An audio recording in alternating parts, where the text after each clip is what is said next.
We begin with this prospect of potentially the United States hitting Iran. And then what certain independent reporting and critics argue is a kind of unserious or at times even circus or reality show atmosphere surrounding one of the most important decisions a president could make.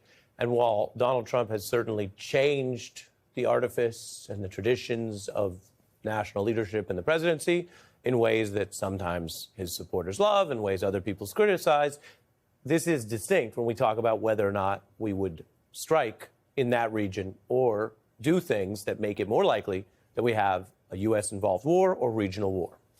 Now, today, the White House made some news by saying that Donald Trump, the president, is mulling whether to strike Iran, and he will make that decision within 2 weeks. Now, on the ground, we know that overnight Iran has done a bombing campaign that hit this Israeli hospital, injuring over 240 people. You can see the visuals there, Israel's health ministry discussing the damage. Israel, though, also continuing its attacks, and it started what it said was a necessary strike to deal with alleged nuclear capabilities, but it started the most recent volleys back and forth. Meantime, Trump is also clashing with some of his own cabinet officials, the people he picked to do the intelligence and military planning, but in the sort of freewheeling atmosphere of this administration, remember, where 1 month Elon Musk is a super employee kind of overseeing the whole cabinet, the next month he's gone. Well, likewise, some of the people that Trump said were kind of going to run things this year may not be. Washington Post reporting that neither Intelligence Chief Gabbard nor Pentagon Chief Hegseth are really in starring roles right now on the Inner Circle of Advisors on issues that, of course, involve intelligence and the entire military overseen by Hegseth. Quote, nobody is talking to Hegseth, says one official. And by the way, as a procedural matter, it's concerning. If you don't want war with Iran, maybe you think it's a positive because you do want someone like him iced out. Now, I should tell you the Pentagon is objecting to this entire set of reporting. They say it's completely false. Trump also reportedly influenced by the more hawkish or bellicose on-air content in Fox News, according to one report in Rolling Stone, where hosts, guests, and commentators are effusively pro-war and pro-regime change in their messaging.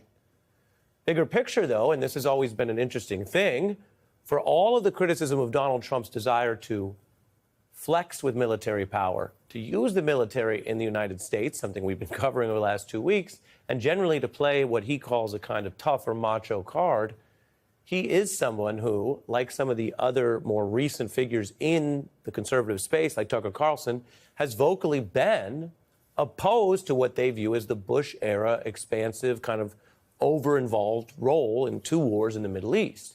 And so you have that, but then you still have the Fox programming and other loud voices that want to be sort of automatically, quote, tough, even if it means risking a new regional war that very few people seem to want.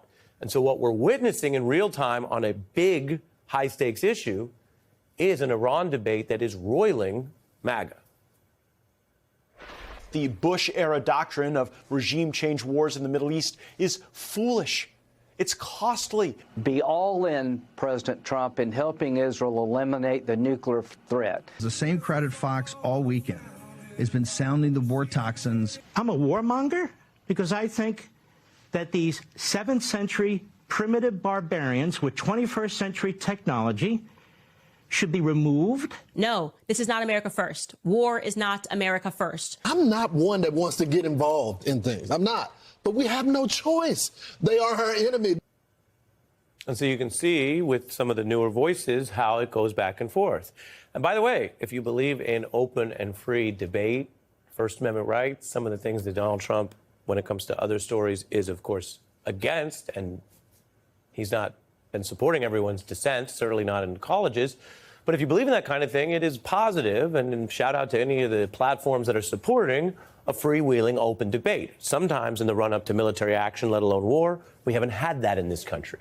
So whether it's a red or MAGA platform or not, shout out to us having this debate.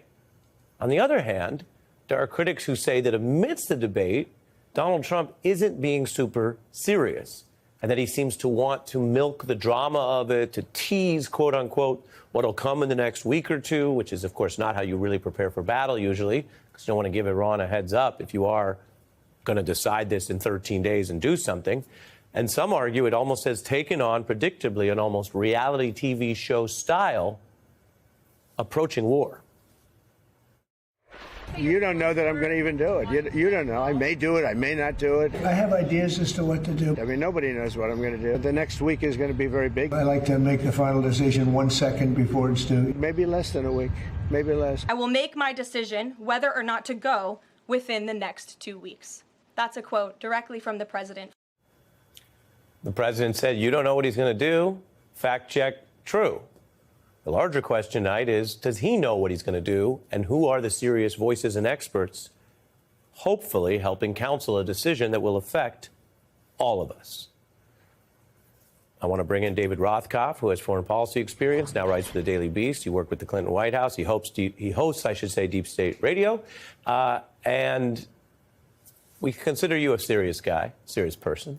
The president is the way he is. I want to be as fair as possible. His rhetorical style or milking a moment doesn't mean that it will automatically be bad policy, but there certainly seems to be something haphazard so far. What are you keeping your eye on right now? Well, I think, you're right to call the debate on TV freewheeling, and that's fine. Good to have a freewheeling reality show. Bad to have a freewheeling White House at a moment of incredible danger for the world. And that's where we are. That's what I'm focused on. I think the word freewheeling is actually a little bit charitable. What you have is chaos and dysfunction in the White House right now. Trump was against action. When the Israelis struck, the first thing that happened was Marco Rubio issued a statement saying, then when the next morning it looked like it was good, Trump was like, well, maybe this was all part of my four-dimensional chess plan. Then he started getting pushback, and he's like, well, maybe we won't, maybe we will. And then it's like, you don't know what I'm going to do. But the clear message to the world is he doesn't know what he's going to do. Yeah. And, you're right. You're right. Should Pete Hegseth be involved in this? No. And I think he's not involved because he's a nitwit. If you saw him in front of the Congress this week, he was flummoxed by the most basic questions. Tulsi Gabbard is being kept out of it because she's taken a kind of strongly anti-war stance, and he doesn't want that.